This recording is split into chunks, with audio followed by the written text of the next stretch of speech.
Alors, bonjour, Madame Belleville, on va vous assermenter. Bonjour. Alors, est-ce que vous jurez de dire la vérité? Est-ce que vous affirmez solennellement que vous allez dire toute la vérité, seulement que la vérité? Dites, je jure. Je jure. Alors,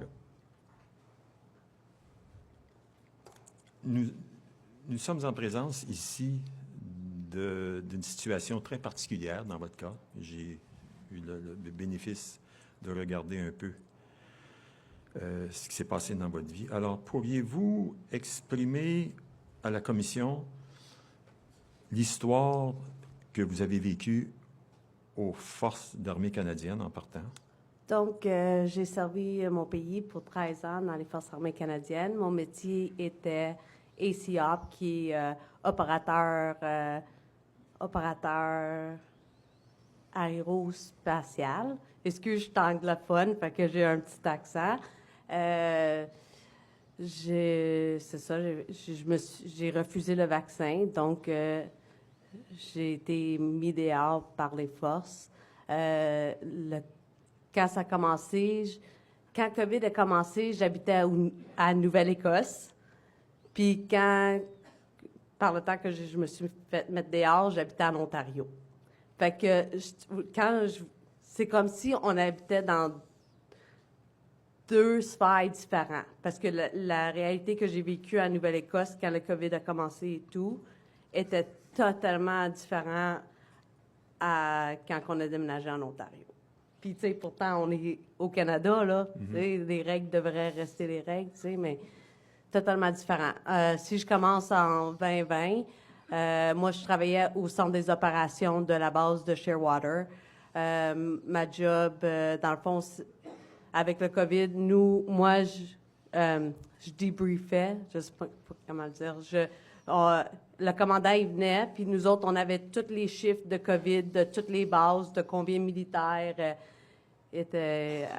avaient attrapé le COVID, et ensuite, puis je me suis dit, tu sais, il n'y avait rien d'alarmant pour moi. Je voyais le nombre de monde qui avait attrapé le COVID comparé à le monde qui se remettait puis à retourner au travail. Tu sais, c'était correct. Pendant que j'étais à Nouvelle-Écosse, c'était pas mandaté encore. Fait que c'était pas quelque chose, c'était notre libre choix, comme dans tous les vaccins. Tu sais, c'était pas quelque chose qui était obligatoire. Fait que la vie continuait à Nouvelle-Écosse. On était comme vraiment dans notre bubble, là, the maritime bubble. Là. On vivait dans ça. Les magasins étaient encore ouverts. Puis les enfants avaient été retirés de l'école parce que j'ai 2 petits-enfants à la maison. Tout allait bien. Un moment donné, la base a comme fermé, mais moi, je continuais à travailler au centre des opérations. Une affaire que j'ai trouvé ça bizarre, c'est un moment donné, on a eu une parade de vaccination où que tout le monde était obligé d'aller se faire vacciner, mais on avait encore le choix. Fait qu'on était comme moi et un autre de mes collègues qu'on voulait pas, on ne désirait pas de faire le vaccin. Fait que fallait qu'on y aille, c'est une parade. Fait que fallait qu'on se présente aux messes où qu'on mange d'habitude, là, les militaires. Là. Excuse-moi, il y a des mots militaires des fois, là. Mais c'était aux messes, puis on a passé devant tout le monde, puis je me suis sentie comme la manipulation. Tu sais, genre, tu sais, quand tu es un groupe de personnes, tu sais, tu vas suivre le groupe de personnes qui se font vacciner. Tu sais, j'ai pas aimé le feeling d'être tout le monde ensemble avec tes collègues, la base au complet, on s'en va se faire vacciner. Moi, j'ai trouvé ça bizarre, mais j'ai refusé, j'ai continué à travailler, tout est beau. C'est ça. On va dire l'été, juin 2021, toute la famille, on se fait transférer à Ontario. Moi, je travaillais pour NORAD, là, rendu en Ontario. On s'est fait transférer en Ontario, à North Bay. Puis là, le jour et la nuit, tout était fermé, plus d'accès au Walmart. Tu sais, c'était bizarre. C'était comme, tu sais, c'était en Nouvelle-Écosse, tout était ouvert, on avait accès au Walmart, puis rendu en Ontario, plus accès. Là, j'ai commencé à faire un peu de l'anxiété, à me dire, c'est beaucoup différent comparé à Nouvelle-Écosse. J'ai commencé à demander à ma chaîne de commandement est-ce que ça va être obligatoire? Qu'est-ce qui se passe? T'sais? Puis eux autres, ma chef de commandement, ils me disaient, inquiète-toi pas, José, ça va être correct, ça n'arrivera pas à ce point-là. J'ai fait comme OK, continuer à travailler ma job. Par la suite, rendu au mois d'octobre, avec le premier ministre qui commençait à... Tu t'attendais les employés fédéraux, qu'est-ce qui n'était pas arrivé. Nous, dans l'armée, c'est très protocolaire. Fait que, tu sais, faut qu'on suive les règles, puis ainsi de suite. Donc, au mois d'octobre, j'ai commencé à Wiper. Donc, j'ai écrit un mémorandum à ma chaîne de commandement en expliquant j'aimerais ça avoir l'information sur le vaccin, j'aimerais ça avoir la confirmation. Tu sais, dans le passé, en étant militaire, on sait que il y a déjà eu des recours pour la McAqueen, l'anthrax. Tu sais, je connais mon histoire, donc c'était quelque chose qui me stressait. Je voulais pas avoir quelque chose, puis personne soit responsable, comme dans plusieurs des cas aujourd'hui qu'on vit. Donc, j'ai commencé à écrire un mémo. Le premier mémorandum que j'ai écrit, il y avait 3 pages avec toutes mes questions. Qu'est-ce qui est dans le vaccin? Ma chaîne de commandement, ils m'ont refusé mon mémo. Ils ont dit, refais les plus courts. Fait que là, j'ai refait mon mémo. J'ai fait 2 pages. Je l'ai redonné. Ça n'a pas fait non plus. Il a dit, il faut que ça soit sur 1 page. Fait que là, j'ai pogné les questions les plus importantes. J'ai essayé de faire ça beau. Je l'ai donné à le Wing Commander.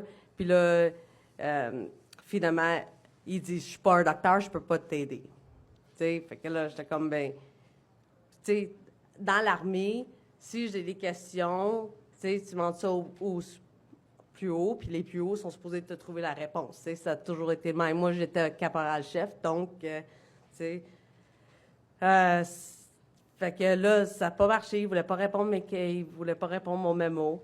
Par la suite, le premier ministre, il a mis la loi pour dire que tous les employés fédéraux, il fallait qu'ils soient vaccinés avant le 15 novembre.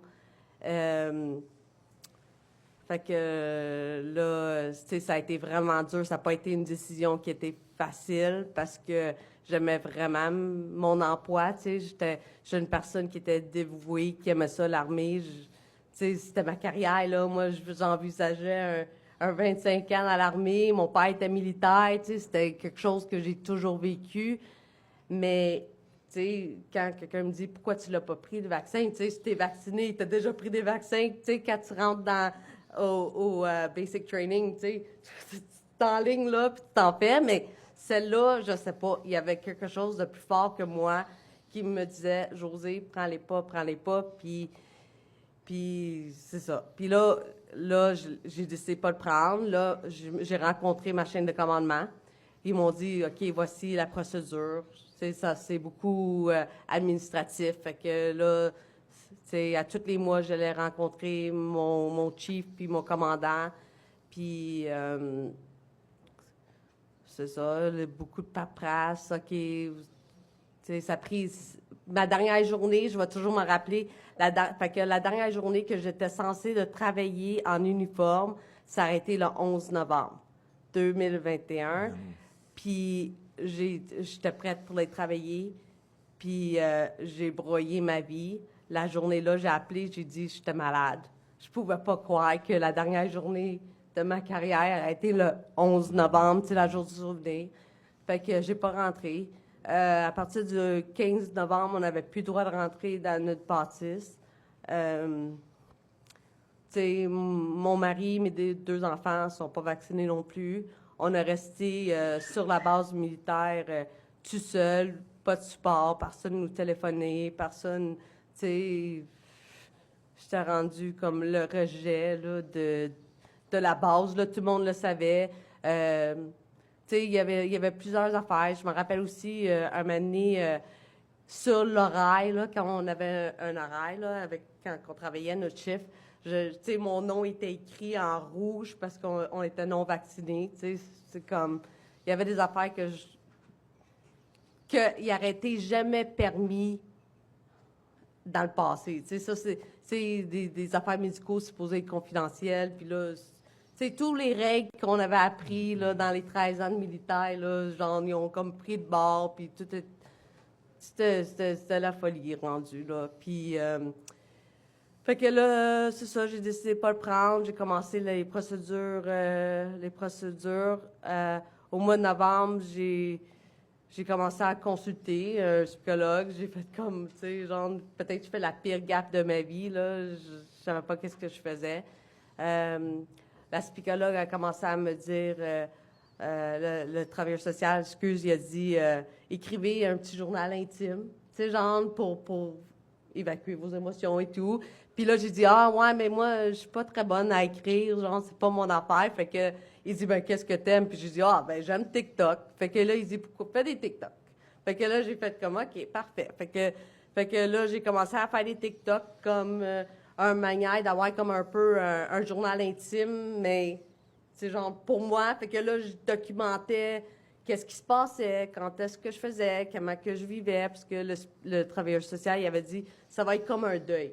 Tu sais, genre, ça va être comme tu vas passer les mêmes étapes qu'un deuil, de la frustration à la peine, à tout. Fait que, c'est ça, TikTok, c'était mon véhicule de m'exprimer, de dire. Puis par la suite, merveilleux TikTok, il y a beaucoup de monde qui a commencé à me suivre. Parce que là, je sais pas, ils me suivaient, ils me trouvaient intéressante sur live. Fait que là, ils me suivaient. J'ai gagné quand même une belle popularité sur TikTok avec 40 000 followers et ainsi de suite. Puis, c'est ça. Fait que au mois de juin, fait que le processus du 15 novembre, aller au mois de juin, c'était ma date finale. J'ai toujours resté à la maison. Je pouvais pas rentrer, à part les fois que j'allais voir mon commandant puis mon chief. Puis au mois de juin, j'ai eu ma date finale.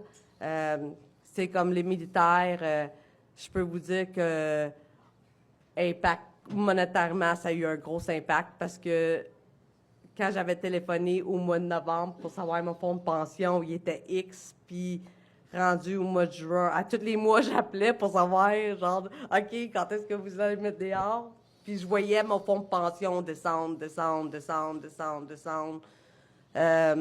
Fait que ça a eu un gros impact.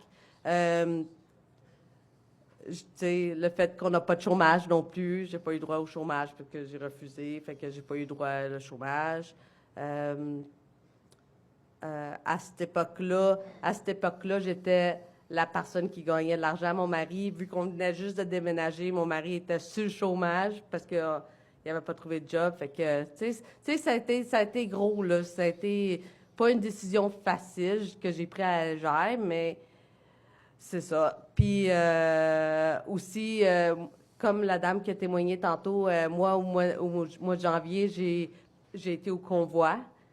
J'ai participé au convoi de la liberté. Ils sont passés à North Bay, puis je les ai suivis. Puis j'ai été là, j'ai eu la chance de vivre cette euphorie-là qui était super merveilleuse. Puis comme la dame a dit, quand je regardais aux nouvelles, là, qu'est-ce que j'avais vécu, puis qu'est-ce qu'il disait à CBC, là, ça n'avait pas d'allure. J'avais ma mère aussi. Quand j'étais au convoi, j'ai réussi à aller voir ma mère. Ma mère, elle n'allait pas bien suite au vaccin. Puis au mois de mars, elle est décédée. Elle a eu un caillot au cœur, genre comme ça, random, puis elle est décédée. C'est là que on a su que ma plus grande était était enceinte. Fait que là, je me suis dit, dans toute cette tristesse, dans tout ce qui se passait dans ma vie, je me suis dit, il y a quelque chose de beau qui s'en vient. Excuse-moi. Fait que là, je me suis dit, ma mère est décédée, ma fille est enceinte.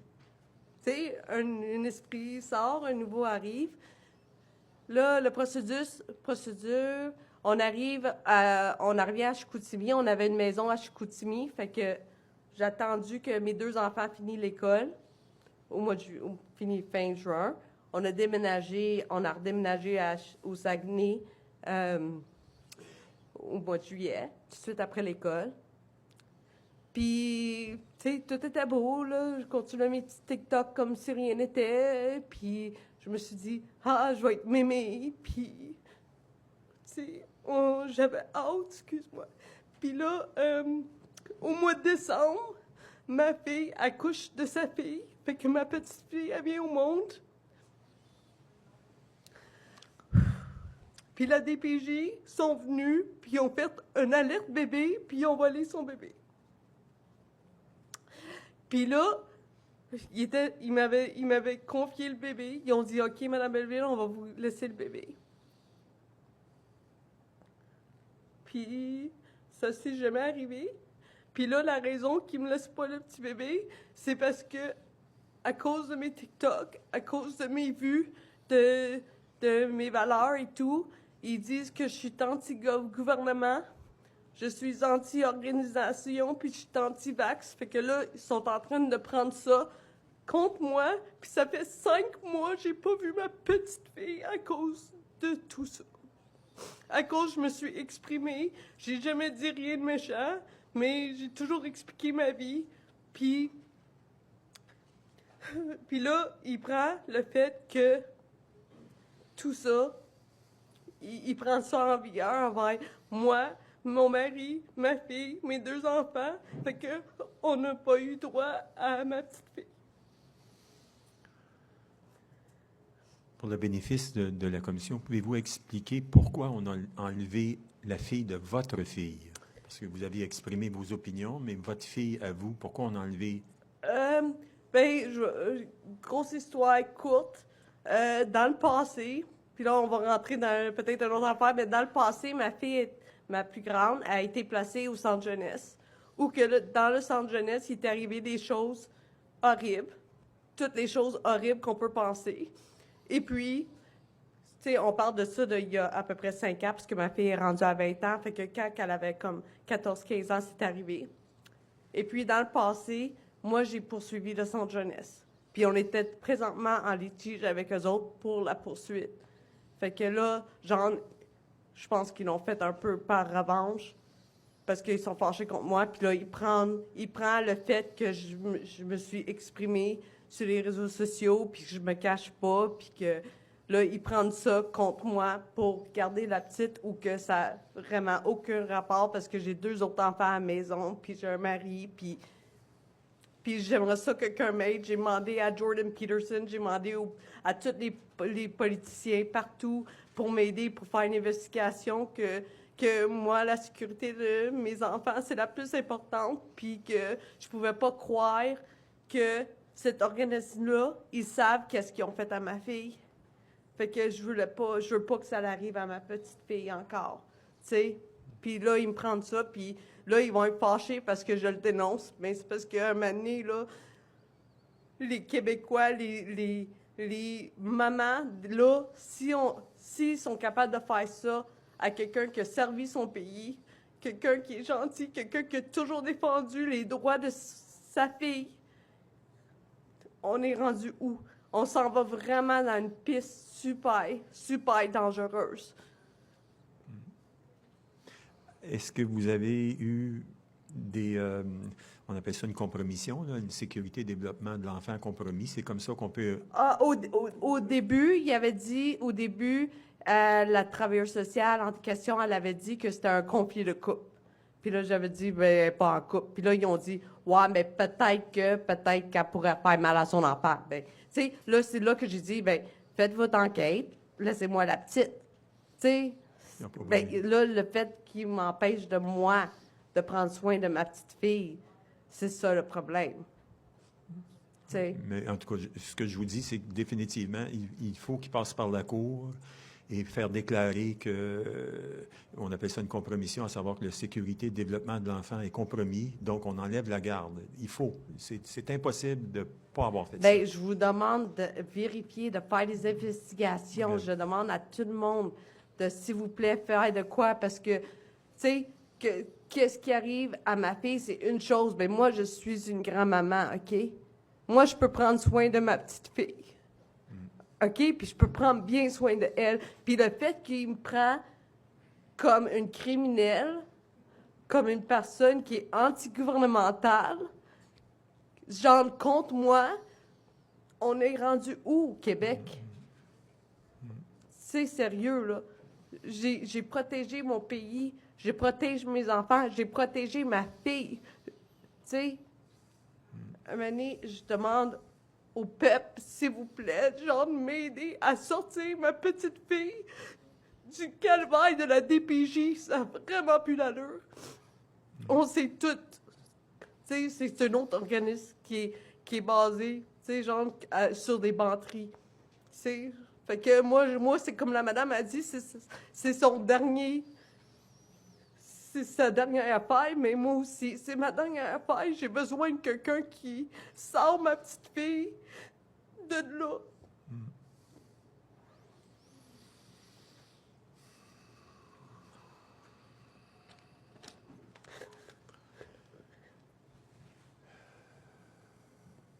En tout cas, on va... je suis certain que votre témoignage fait réfléchir. Et puis, je ne peux pas,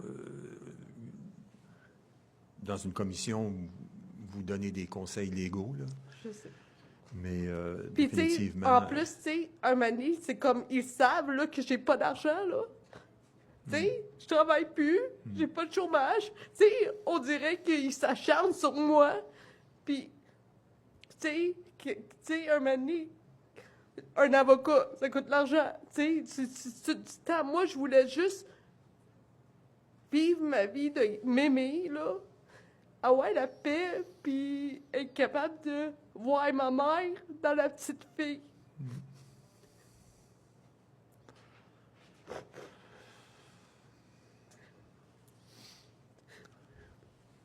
Puis là, je peux vous garantir qu'il va être en crise après moi, puis que tout ce que je dis, ils vont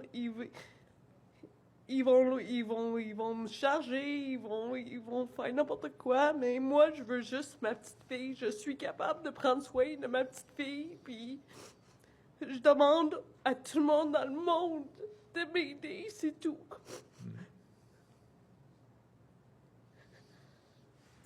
On comprend.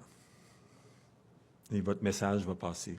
Et je peux vous dire que si vous avez des inquiétudes que le DPJ... Ça fait 3 familles d'accueil, ça fait 3 placements qui est déjà fait en 5 mois. Cette petite fille-là a 5 mois, puis ça fait 3 placements différents. S'il aurait juste mis chez moi, ça aurait été fini. Alors, comme je vous disais, je peux d'emblée vous dire que ce que vous dites ici aujourd'hui, je serais fort étonné que vous ayez des répercussions au Saguenay à travers la DPJ. Je serais fort étonné. Et puis, je vous remercie pour votre témoignage qui va être entendu. Merci de m'avoir laissé l'opportunité de le dire parce que je savais plus où, comment, quoi. Je savais plus quoi faire. Fait que je vous remercie pour cette opportunité-là. Même si un peu, on parle pas de COVID, mais ça a quand même tout un impact de anti-gouvernement, le jugement des autres, tu sais, misogyniste, c'est raciste, tu sais, genre, je suis pas capable de lever ma petite fille, tu sais, ça fait toute partie de le discours de le monde. Je vous ferai remarquer que on dit anti-gouvernement, mais selon moi, c'est pas du tout anti-gouvernement. C'est simplement une opposition à la pensée officielle du gouvernement. C'est pas anti-gouvernement, enfin. Alors, c'est pour ça que... Je sais, mais tu sais, sont rendus tellement loin, là. Ouais. Ils ont même fait une plainte à la DPJ de Charlevoix. Fait que la DPJ de Saguenay a fait une plainte à Charlevoix. Puis c'est pour ça que je vous dis anti-gouvernement, anti-social, anti-organisation. Parce que la plainte, ils ont voulu venir chercher mes 2 autres enfants à la maison. Puis elle a enlevé, là, elle a dit non, votre maison est belle, vos enfants sont corrects. Mais on est rendu là dans la société. Il faut faire attention à nos enfants. Là. Est-ce que vous avez d'autres... Est-ce que vous avez d'autres choses à dire? Dites-le, là. Allez-y selon votre sentiment. Tu sais, moi, tu sais, par rapport, on va revenir au COVID, moi, j'ai vraiment aucun regret de ne pas avoir pris le COVID. Je vois le monde qui a eu beaucoup d'effets secondaires. Je veux juste dire au monde de se méfier puis toujours écouter sa petite voix intérieure. Si quelque chose ne va pas, là, écoutez-la parce que, tu sais, c'est notre. Tu sais, s'il y a quelque chose qui. Tu sais, écoutez-vous. Tu sais, puis, s'il vous plaît, juste priez, priez, priez fort pour ma petite fille, qu'elle soit en sécurité puis qu'elle revienne à la maison. C'est la seule affaire que j'ai à dire. Vous vivez un cas extrême parce que on tente d'être au courant de ce qui se passe au Québec depuis le début, là, depuis mars 2020. Et puis, j'ai entendu parler dans certaines circonstances que la DPJ pouvait cogner à la porte chez une famille qui refusait le vaccin. J'ai entendu dire cela. Mais j'ai jamais entendu personne me dire qu'on enlevait un enfant parce qu'on était contre un vaccin. Vous êtes la première. Peut-être qu'il y en a d'autres, mais moi, personnellement, j'essaie d'être au courant. Puis, malheureusement, les parents là, qui sont prises avec la DPJ là, sont tellement ils ont tellement peur. C'est encore de la peur. Tu sais, tu veux pas parler. Ma fille, elle ne veut pas parler. Tu sais, parce qu'elle a peur. J'ai été là, moi aussi, il y a 5 ans, quand c'est arrivé. Puis c'est encore une autre forme de manipulation. Puis le nombre de mamans ou de grands-mamans qui m'ont écrit pour me dire que c'est arrivé aussi, là, genre, ça me brise le cœur. Fait que moi, je suis ici en tant que voix, en tant que grand-maman, que faut que ça l'arrête. Parce que c'est pas juste moi. Je suis pas la seule là-dedans. Il y en a beaucoup. La petite Alice. Tu sais, genre, il y en a beaucoup. Puis c'est quelque chose que le monde québécois... Je pense qu'il disait que 1 sur 4 familles ont été... Dans le Québec, là, ils ont été visitées par la DPJ, là. C'est juste qu'en quelque part, le monde pense tellement mal encore. C'est encore quelque chose que le monde pense, ton enfant était à la DPJ, t'as dû être une mauvaise mère. Tu sais, encore la manipulation. Tu sais, t'es pas vacciné, tu vas tuer tout le monde. Tu sais, ouais. En tout cas, je peux vous rassurer que une recherche est facile de faire au niveau de la DPJ au Saguenay, à savoir s'il y a un jugement d'un juge de la Cour du Québec en matière jeunesse qui a pris une décision qui a dit on enlève un enfant pour le mettre dans une famille d'accueil parce que les parents n'ont pas voulu être vaccinés. Ça peut se vérifier. Parce que c'est la seule...